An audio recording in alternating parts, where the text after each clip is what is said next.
Welcome to Raji Murali vlogs channel. நம்ம இந்த பதிவில் பார்க்க போகிறோம் கருட புராணம்.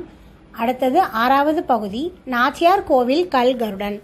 இதுக்கு முன்னாடி 5 பகுதிகள் போட்டிருக்கேன். பார்க்காதவன் பிளேலிஸ்ட்டில் முதலேருந்து பாருங்கள், கதை புரியும். பகுதி 6, நாச்சியார் கோவில் கல் கருடன். உயிருள்ளவை போன்றே தோற்றமளிக்கும் சிலைகளை வடிப்பதில் சமர்த்தான ஒரு சிற்பி அன்றைய தினம் நுணுக்கமான வேலைப்பாடுகளுடன் ஒரு கருட சிற்பத்தை செதுக்கிக் கொண்டிருந்தார். 2 இறக்கைகளையும் வடித்த பிறகு பிராண பிரதிஷ்டை, உயிரூட்டுதல் என்று பொருள் செய்திருக்கிறார். இவரை தரிசித்தவருக்கு உடனே சுபம் நடக்க வேண்டும் என்ற ஆசையில் அவ்வளவுதான் சாமவேத துவனியோடு கருடன் மேல் நோக்கி பறக்கத் தொடங்கிவிட்டார். சிற்பி வெலவெலத்து போய்விட்டார். இனிமேல் எவர் நம்மை நம்பி வேலை கொடுப்பார்கள்? புதிதாக கருட சிலை செய்ய பொருளுக்கு என்ன செய்வது என்றெல்லாம் வினாக்கள் நொடியில் மனதில் தோன்றி பயமுறுத்தின. கையில் இருந்த உளியை பறக்கும் கருடனின் மீது எறிந்தார். படைத்தவன் தந்தைக்கு சமமல்லவா? ஆசாரியை எதுவும் செய்யவில்லை. கருடன் மூக்கில் அடிபட்டு பூமியில் இறங்கிவிட்டார். அவர் இறங்கிய இடம் குடந்தையிலிருந்து திருவாரூர் செல்லும் வழியில் சுமார் 4 கிலோமீட்டர் தொலைவில் உள்ள திருநரையூர் என்னும் நாச்சியார் கோவில். இந்த பகுதி கிருஷ்ணாரண்யம் என்று வழங்கப்படுகிறது.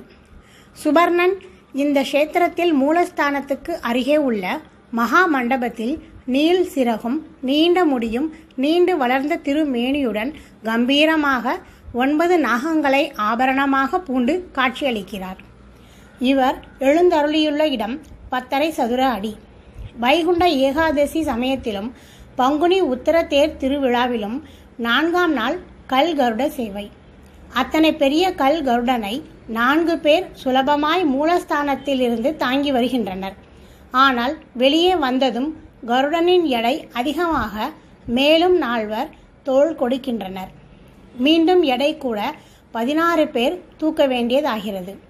பிரகாரம் சுற்றத் தொடங்குகையில் 32 பேர், அடுத்து 64 நபர்கள் என்று பல பக்தர்கள் பங்கு பெற நாச்சியார் கோவில் கருட சேவை கண்கொள்ளா காட்சியாகும்.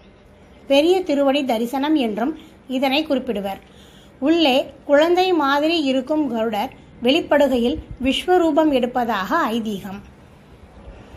மீண்டும் இருப்பிடம் செல்லும் போது கணம் குறைந்து கொண்டே வந்து 4 அன்பர்கள் நிலை நிறுத்துவது அபூர்வமான காட்சி. இந்த வியூக வாசுதேவருக்கு அமுத கலசம் மோதகம் நிவேதனமானதும் கருடருக்கு 6 காலம் கொழுக்கட்டை ஆராதனமாகிறது. அதனால் இந்த ஸ்தானத்தில் இவருக்கு மோதக மோதர் என்று பெயர். ஆடி சுவாதி அன்று விசேஷ ஹோமம் பூஜையெல்லாம் நடைபெறுகிறது. ஸ்ரீனிவாச பெருமாளும் தாயாரும் கருடர் சன்னதிக்கு எழுந்தருளுவர். வாமன அவதாரத்தில் கஷ்யபரின் புத்திரராகத்தானே வாமனர் அவதரித்தார். அந்த முறையில் சகோதரரும் ஆகிறார். தை மாத சுவாதியில் வைனதேயருக்கு லக்ஷாசனை நடக்கிறது. நவ நாகங்களையும் ஆபரணமாக கொண்டிருப்பதால் நவகிரக தோஷம் நாகதோஷம் நீங்குகிறது என்கிறார்கள். இடுப்பில் உள்ள சண்டாயுதம் இடுப்பு சம்பந்தமான பிணிகளை தீர்க்கிறது என்பது பக்தர்களின் நம்பிக்கை.